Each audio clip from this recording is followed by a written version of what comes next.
You are listening to the Star Coach Podcast with Meg Rentschler, episode 36. Welcome to Star Coaches, the show for professional coaches that brings you coaching strategies, tools, and resources. Whatever your focus or niche, take a front seat weekly as industry leaders, decision makers, and innovators share their wisdom and expertise on the ins and outs of successful coaching. Now join your host, Meg Rentschler, as she connects you with your star coaching potential.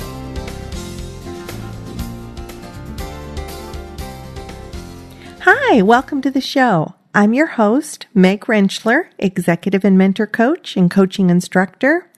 If this is your first listen to the show, I am so glad that you could join us. I hope that you really enjoy today's show and maybe so much so that you even check out our earlier episodes. And for those of you who are familiar to the show, thanks for being listeners and for coming back today and for sharing your feedback with me. That's very important and I really appreciate it. As we've discussed strategies, tools, and resources for professional coaching over the last several months, I think you'll agree that one theme that continually arises is the importance of bringing value to our clients, to being ethical and credible as a profession, and that each of us continues to grow and learn so that we're able to partner with our clients in the best possible ways. Since I come from a background as a licensed clinical social worker and a psychotherapist for over 3 decades, I'm definitely a believer in the value of evidence-based approaches in our work with clients. And our guest today will emphasize the importance of utilizing those proven approaches when we are partnering with clients. She states in the interview, if you want high-quality clients, you have to have high-quality approaches. Caroline Miller has been a pioneer with her groundbreaking work in the areas of goal setting and accomplishment, grit, happiness, and success. Having been featured in hundreds of magazines, newspapers, and other media outlets over the years, Caroline is recognized as one of the world's leading positive psychology experts on this research and how it can be applied to one's life for maximum transformation and growth. In 2015, she was named one of the 10 positive psychology coaches to follow. Caroline is the author of several books. 2 we're going to explore in more depth today. Creating Your Best Life is the first mass market self-help book on the science of happiness and how it intersects with the science of accomplishing our goals. In 2017, it was recognized as one of the 10 best books to help achieve your goals by Live Happy magazine. And then her new release, Getting Grit, the evidence-based approach to cultivating passion, perseverance, and purpose, is the other focus of our interview today. Now, in today's interview, Caroline is going to share her findings and approaches to goal accomplishments and the importance of grit and how that influences us as coaches and how we can apply that work with our clients. So let's go to our interview with Caroline Miller.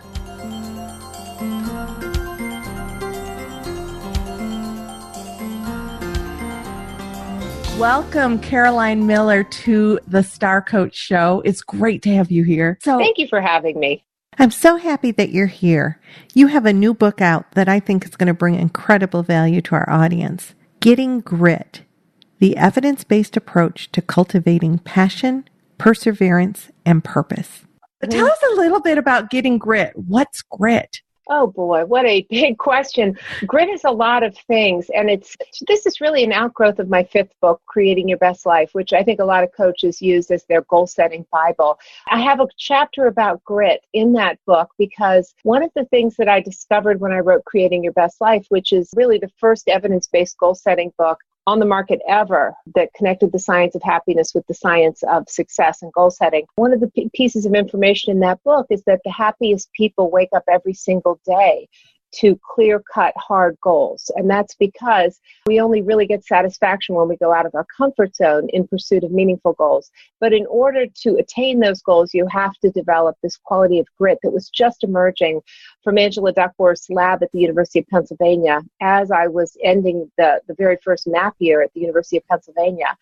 And so I tracked her work for years, and I pulled a lot of new thoughts together. I have a slightly different definition from grit. So I'll tell you Angela's definition, then I'll tell you mine, then I'll let you ask a question. But Angela defines grit as passion and perseverance in pursuit of long-term goals. And as I work with the science of goal setting with clients and companies and other organizations, I also apply the science of grit and realized pretty early in it, because Angela doesn't work with people to help them cultivate grit. I do. So early on, I ran into a very, I think obvious roadblock, and that was there's bad grit. There are people who pursue the wrong goals endlessly when they should disengage, and they do it to their detriment and the detriment of others around them. And I have other categories of bad grit.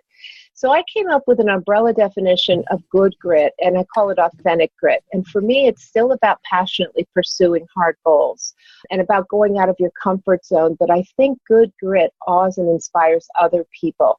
I think it has the end result of making an organization better, a person better, but also leaves people around them inspired to ask more of themselves too, much like a plus-minus factor in basketball or Kim Cameron's work on positive energizers. But to me, that's grit in the right, context, in the right place for the right reasons. So that's my definition for what I call authentic grit. Awesome. And you obviously use that in your work with people. Like you said, I work with people to meet those goals, to set those goals. So how do you apply your concepts to helping people achieve their dreams or create positive changes? Well, in order to answer that, I have to really kind of go nerd on you. And that is, I study goal setting theory. And one of the things that really stunned me as a certified coach who had had years of training in the coaching field was when I got to the University of Pennsylvania. I was, assigned goal setting theory for one of my first assignments. And that's when I realized that one of these ICF core competencies, managing progress and accountability and goal setting, I realized that I'd never heard of the scientific evidence for setting goals, and that there were hundreds, if not thousands and tens of thousands of coaches who were setting goals with clients without understanding how to do it from an evidence-based perspective. And so I've tried to give back to the coaching world for the last 8 or 9 years, ever since I became aware of it, because I've been in audiences of thousands of coaches, spoken at the ICF conference, and maybe one person in the audience raises their hand as being familiar with the science of goal setting. So I start, and I've really tried to change that, because I think the world deserves coaches who are trained in evidence-based approaches. So that's what Creating Your Best Life has done. And so in order for me to apply the tools of goal setting and helping people manage progress and accountability through a variety of methods, it's really important to unpack grit, because the most meaningful, important, and life-changing goals are outside of your comfort zone, and they don't come overnight. They don't come immediately. They'll require foresight and planning and teamwork and learning how to be resilient in the short term so that you can be gritty in the long run. And so that involves humility and patience and perseverance and goal setting and having passions. And so what I do is I unpack all of those, not just in my coaching practice, but in this book, because grit is something that anyone can cultivate. And I have very personal stories about how I had to cultivate it to save my own life in the book, because I wanted to write a book about something that people can aspire to cultivate, not something that's just, born to the right people in the right life circumstances. So this book is really applicable for anyone who wants to go beyond being just good enough or even, mediocre, but really going for, swinging for the fences and wanting to give their best effort over a long period of time to see how far they can go. And so that's how I use many of the concepts in the book. And I can go into them one by one, or we can just kind of talk a little bit more generally about that. So the important point here is that while we're referencing your new book, Getting Grit, to really get the most out of the concepts that you teach in that book about grit, and for us to be able to bring the best to our clients, we need to understand the evidence-based goal-setting theories And that's what's presented in your book, Creating Your Best Life, which would then be a key resource for coaches who want to understand that science of goal accomplishment, correct? I think it's probably the best one, and no one has written a book that even challenges it in terms of its evidence-based, its footnotes. I was kind of startled when I was at Penn again and finally getting some really rigorous training that I could use as a coach because, no offense to anyone in the coaching field, but there was no rigorous training 15, 16, 17 years ago. I couldn't find it. I don't think it existed. And I think that was part of the criticism that coaches often got that was deserved, which was the training was thin and not rigorous and certainly not built on any academic theories.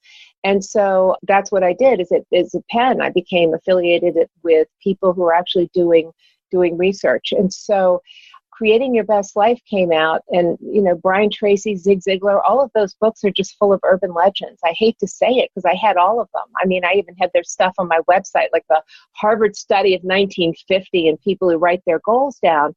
And when I found out that was an urban legend that was being passed around from, Tony Robbins to Zig Ziglar to Brian Tracy, and I realized that none of these books had footnotes in them. You could never track the source. And I realized I'd been taken. And I really felt like, if I'm going to work as a coach, I want to work with credibility and evidence. And so that book came out. Heidi Halverson's book came out about 3 or 4 years later. Maybe one other one, but I can't think of the name of it. Live Happy magazine literally just printed the 10 best goal-setting books that that exist for setting goals. And I know mine is number 3 on the list.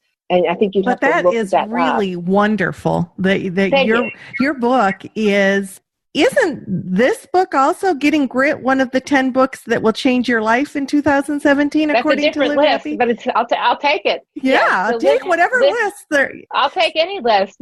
Yeah, I think that my book is the first one that goes beyond the fact that grit is important. And yes, the research shows that it, predicts who finishes the first summer at West Point, or who finals in the National Spelling Bee, or who makes special forces teams, or men who stay married, or people, particularly first gens who finish college. I mean, her little grit scale, 12 questions, predicts a lot of important things. But as I said earlier, Angela doesn't work with people to help them cultivate grit. So I went beyond the research and really talked about my story, but also how I've helped other clients over many, many decades, and friends and acquaintances and family members be able to match what it is that we see in these authentically gritty people and learn how to cultivate them. Because as I say, these are all things we can do better. One of them is humility. I mean, we live in a society where being humble has just gone out of fashion. I mean, we've just got selfie parades all the time and people posting relationship status and, always talking about themselves. We even have had this, shift in the words used in songs in the 1980s and 1990s. And the most prominent words are I, me, and my. And I could go on and on and on. The book is packed with research on how we became such a self-absorbed world and society.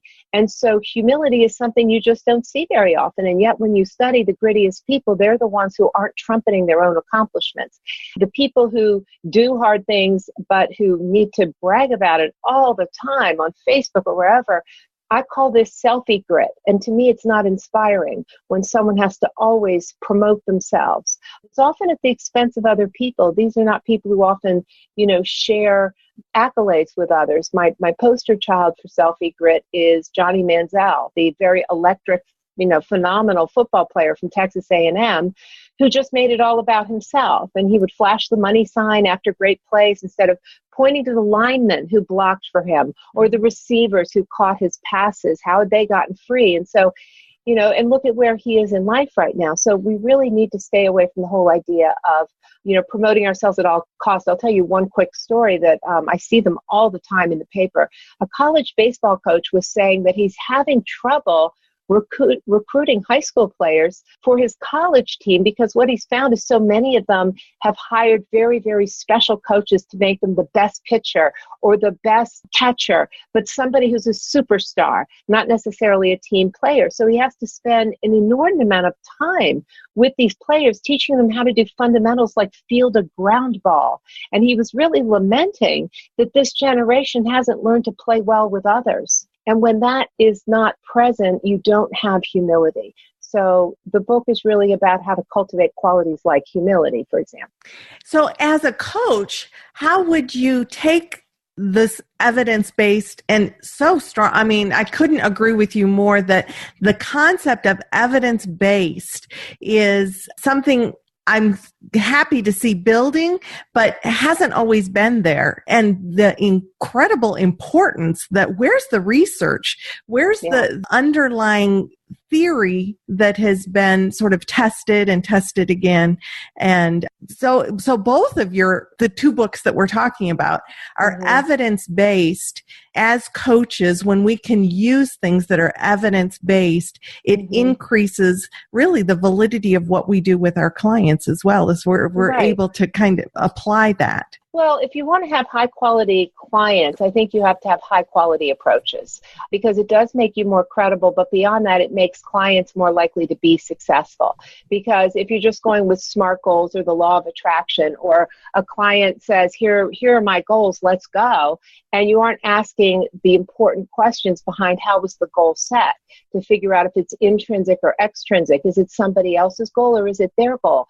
You know, what is the so what behind this goal? And on and on and on. You have to ask all the right questions to figure out if the goals are even appropriate. I spend several sessions just making sure that there is some evidence behind the fact that these goals are well set. And if they're not, we spend time figuring that out and doing an exercise I love called Best Possible Future Self, where people spin into the future and they write about life as if everything has gone as well as possible 10 years from now.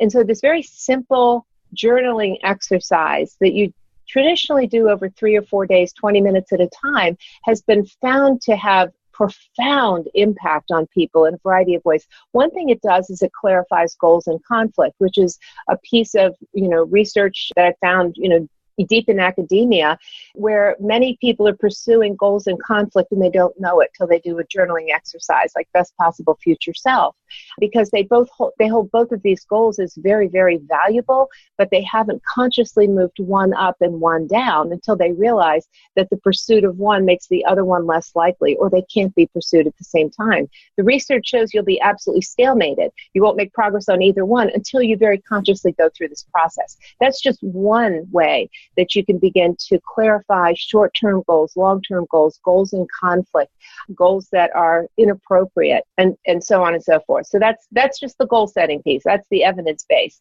But the way I use the evidence behind grit is I often start by asking people, what's the hardest thing you've ever done? And I often have clients just take the grit scale, because people mistake success for grit, and they're two very different things. So you can have an ostensibly successful, talented person as a client, and yet they've always protected themselves by doing things they knew they could do, not things that they had to go out of their comfort zone to do. That's actually far more common than people realize, because very competent people can do a lot of things, but does it mean they've had to go out of their comfort zone all the time? No. And so what I often find is a big goal lurking behind what's the hardest thing you've ever done? Because if they say, I can't really think of anything, quickly ask, what will you regret not pursuing? If you're looking back on your life and you haven't made progress on something that's valuable or meaningful to you, what I find is everyone has an answer for that question. Everybody. And especially the people who have what's called a fixed mindset, the ones who've pursued goals that kept them inside of their comfort zone that they knew they would be praised for, and they protected getting that praise at all costs because they're afraid that they will fail if they do things they're not sure they can do. And so it's really important to understand Carol Dweck's work in motivation on fixed and growth mindset, which is another tool that I think many of us who've been trained in, the academic side of coaching use with clients. So I just start there. What's the hardest thing you've ever done? Because then we have to talk about where's your self-regulation? Where's your willpower? How do you delay gratification? Do you delay gratification? Or are you always doing the next thing that's the shiny penny? we also find that people can't focus. And this is part of our technology-driven, community and world, where our ability to actually focus is 1 second less than a goldfish now. So, we find that a goldfish can maintain eye contact and focus for 8 seconds, and for human beings, it's 7 seconds. And it's getting worse by the year. And so the inability to focus and do deep work really hurts the ability to cultivate grit. So those are, just a few things I talk about before we get into what are you passionate about? Not what are your interests, because you can have a lot of interests, but what are you passionate about? Because grit is marked by having passion. It's almost like this Zeigarnik quality. You wake up thinking about it, because the Zeigarnik effect is that things that are left undone pull you into the future. So I think grit has a Zeigarnik component to it, where you're pulled forward by those passions. Doesn't matter what other people are doing, your mind always goes back to that thing you're passionate about. So that's another discussion. What are you passionate about? So those are just a few ways I use it. Now that's interesting. So if you were working with somebody that had the attention span of the focus was really in the way for that person, what might you do to help them address that? Because my gut would be that if they had absolutely no focus, they would be having a hard time partnering with you to get where they wanted to be. I could be wrong. I think people can be very successful, but also unable to monotask. They'll just go around putting out fires, doing the next thing. And I think most people are very reactive in life. I think the last time I saw figures on this, about 20% of people are proactive most of the time, but 80% of people are what we call languishing or reactive. They're reacting to what's put in front of them, or what other people ask them to do, or what other people need them to do. Maybe it's your children or your aging parents, whatever it is. So you have to be proactive and able to do things that are hard. And so I think when people find me, they're aware, and I'm working with several clients right now who are aware that for all their successes, they're hopscotching from thing to thing to thing, and they want to learn how to monotask. Well, that's one of the assignments actually, is to monotask, is to just do things one at a time. If you're driving, don't pick up your phone. If you're watching television, don't distract yourself with a computer. If you're talking to someone, keep your gaze on them. And it's very difficult. People find it very, very difficult to actually do this because they're so accustomed to distracting themselves. And I listen a lot to Wharton Channel 111, business radio on Sirius XM, because I teach goal setting and grit in the Wharton Business School to companies, because a lot of them have no idea how to do scientific goal setting either. But I listen to that channel a lot. I heard some really interesting things this morning, including people who are lonely now don't reach out and connect with other people. They connect with their phone. So they don't even have to practice making eye contact. And gritty people have to build relationships with other people, because you have to have the support of others to actually get to these long-term goals. And so I think one of the things I ask people to do is take a look at their technology use. And also, how often are people out in nature really being awed to the point of being speechless? I mean, how often are you speechless in the presence of someone else's behavior or performance? We're considered to be an awe-deprived society now, where we're just not exposing ourselves to things that are extraordinary, that really deserve a standing ovation. So I get people to think about the quality of awe and being in flow. That's Csikszentmihalyi's work. So people can learn to focus, but we've gone so far in the wrong direction of having so many things coming at us that it's very difficult for many people to let go of these distractions. So that's just some of the ways, and you can do the self-regulation interventions to help them delay gratification. There are a lot of different ways to go at it, believe it or not, but it's when someone's motivated to do something hard and they're in partnership with a coach who believes in them and has these tools available, you can really do amazing things. So that's the fun of my job. That's also a great soundbite for the value of coaching. Yeah. That was a really nice summary in that. You talked about the grit scale. Mm-hmm. How would people be able to access or, find out more about the grit scale? Is it in your book? I don't print it. Angela or the University of Pennsylvania, they have the copyright, but I do have a link to the grit scale on my website. I have something called an Authentic Grit Challenge, where I have people take their score, get their grit score, and then engage in 3 months of challenges to see where it is after 3 months. So I can link to it, and I'm fairly certain Angela makes it available at the Positive Psychology website from the University of Pennsylvania. So I think there's several places you can link to it or get it, but those are two I know of. Okay, but a really useful tool for somebody who might want to know where they stand in the face of grit. Well, one of my assignments when I was teaching at UTD all those years was I had people take the grit scale and then write a paragraph about, does this accurately reflect you? And I was always interested by the reactions. If somebody scored, let's say, a 2 or a 3, which isn't that great, they would say, yeah, this really does describe me. When something gets hard, I move on to another goal. So there was a certain amount of self-awareness because they'd been called out by the score. And then for people who also scored high in VIA strengths of, let's say, perseverance and diligence and zest, they were ones who often had slightly higher scores, and they were able to feel proud of it and say, yeah, this is the result of the hard work I've done and the energy I bring to the things that are important to me. So that little grit scale is pretty cool. Yeah. So when we look at the impact that both positive psychology and then your work around grit and cultivating, I love that, passion, persistence and purpose, what that does to your work as a coach. How has that impacted sort of how you present or who you are as a coach to the world? I think I've developed a niche that is pretty well known in the positive psychology field for being devoted to using proven evidence-based tools that are grounded in scientific studies, rigorous studies.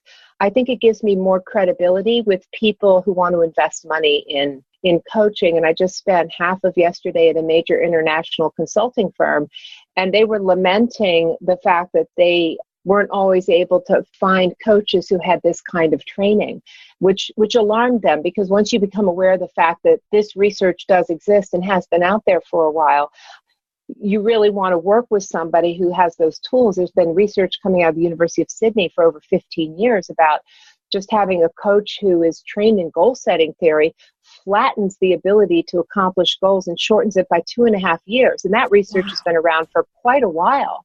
And so I become worried about coaches who haven't either pursued that line of education or who've never heard of it. And I wonder, what training are they getting? What CEUs are they pursuing? Because I think that I see the benefits of going in that direction. And I think I'm comfortable wearing those shoes. They feel comfortable to me because I like to understand why things happen, not just that I think it's a good idea, but why did that happen? That is exactly why I have an applied positive psychology degree. It's not a positive psychology degree, and it's not even a psychology degree, and I'm not a psychologist. Marty Seligman always says that we are applied positive psychologists because he wants to bring, several dozen men and women from around the world to Penn every year and teach them all of these principles and theories so that we can go back and disrupt our fields with this new academic grounding and apply the research. So that's why the applied word is in the title, and it's meaningful to me because I always ask myself, and I research just for fun because I love it. I just love it. I have the new book on the theory of self-determination next to my bed, and it's just dozens of studies. I just think it's brilliant. But I always ask myself, so what? When I read this research, what's the breakthrough here that I can actually use with clients? And there's so much stuff out there. I can barely keep up with it. And so that's what I find makes me better at what I do. But I see it reflected back to me as something that they think helps me stand out and apart from other coaches, because there's thousands, if not tens of thousands of coaches.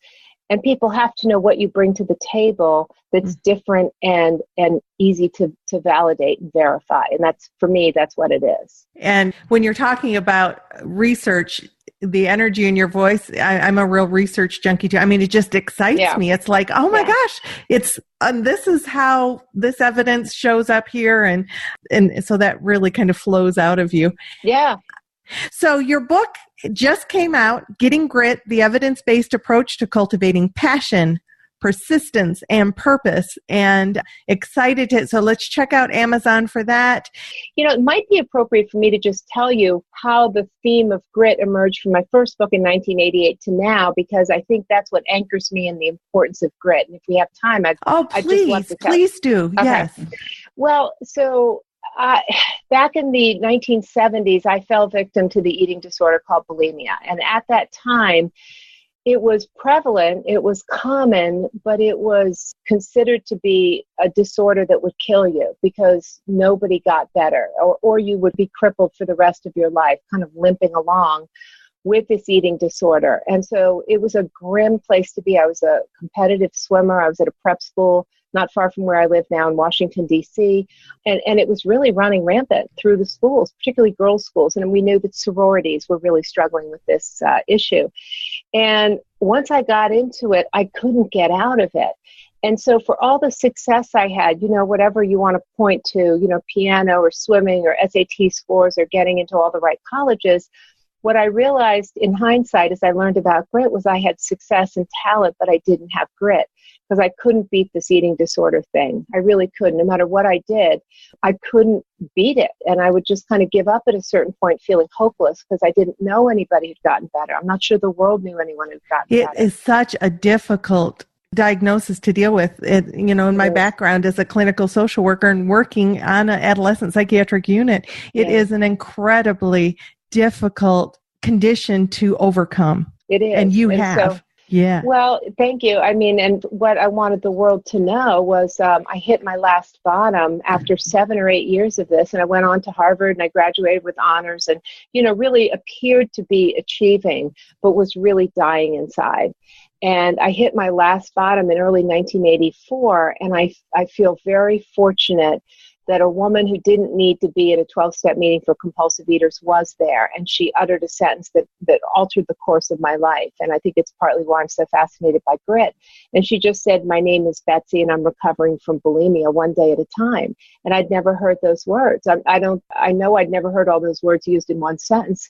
And in that moment, I became hopeful. And because I became hopeful, everything else in my life changed. And I know from studying hope theory at the University of Pennsylvania, and I've talked about it in my books, because that's a tool I use as well, is to elevate people's hope, is once you have hope that something's possible, two things change in your brain. One, and it's called pathways thinking. One is that you begin to generate more solutions to get to the finish line of whatever the goal is. And the second part of that is you believe you have what it takes to carry out those solutions to accomplish those goals. So I had hope. And because I had hope, everything else changed. And through what I realize now were the ingredients of grit, failing on an epic scale, but having the vulnerability and humility to be somewhere where I could be available for someone to give me hope and become a role model. I learned how to take things one day at a time. Talk about self-regulation. I couldn't binge. I had to go from meal to meal, being accountable to other people in my program, but I wouldn't purge the food. I wouldn't do anything. And so I also had to give back. There's a great saying in 12-step programs, you can't keep what you don't give away. And I realized I couldn't just take it and get better. I had to take it and give it back. And I've spent the last few decades giving it back. Whatever it is that I've learned that's made my life better, I find a way to give it back, quite often through books. But I got better one day at a time. And what happened was I remember in 1986 when I wrote most of the book, it came out in 1988, because it came out of me in this hot rush, 6 months. It just came out of me. It ended up being the first book published by anyone who'd gotten better, anybody. And it just blew the doors off the eating disorder field, the, psychology field. My God, look, she got better. Somebody got better. How did she do it? Let's unpack it. The most important thing to me was I developed grit. And that's why I wanted to write this book, is because I did it for all the right reasons. And in the process, I've inspired other people to do the hard work of recovery. And that to me is very meaningful. And so I want people to know that this quality is gettable. It's hard, but anything worthwhile is hard. And too often I hear people say, "Oh, it's hard." And they think that's a reason to stop doing something. If it's hard, it's worth doing. And so that's where my interest in grit really started. If you look at all my books, the thread that runs through every one of them is grit. And I really plead with everybody, set hard goals. Set goals outside of your comfort zone. Don't go for low-hanging fruit, because at the end of the day, we all scan our days for what we're proud of. And the things we're most proud of are the things we did that were hard, outside of our comfort zone. We're not proud of the things that were easy. That's we end up feeling mediocre. So if I had, words to leave people with, work with a coach who's trained in this. Set, hard goals outside your comfort zone. Get your circle of support around you, the active, constructive responders. Have primes in your environment and cultivate these character strengths that really do lead you to have authentic grit, because that's when life is really good. And that's when you've left a mark behind that's going to allow other people to inspire to become better too. Wow. I don't think I can ask a question that's going to tie us up any better than that. So thank you so much for your time. No, it was a wonderful way to kind of pull us to the close. And thank you for sharing your personal journey. Thank you for sharing your incredible wisdom. And we will connect people with you so that they can continue to learn and grow from you. Well, I just want to say thank you for doing a show that I wish I'd had access to 15 years ago that actually brought these tools to other coaches. So you're really shining a light on a very important part of the field, and I salute you for that. I'm happy to partner with you to do that. So thank you for joining us today. Thank you.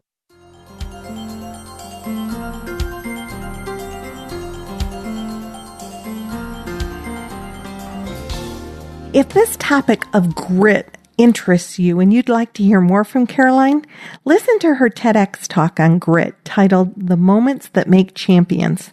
It's posted on the resource page at starcoachshow.com, as well as links to her books and her website.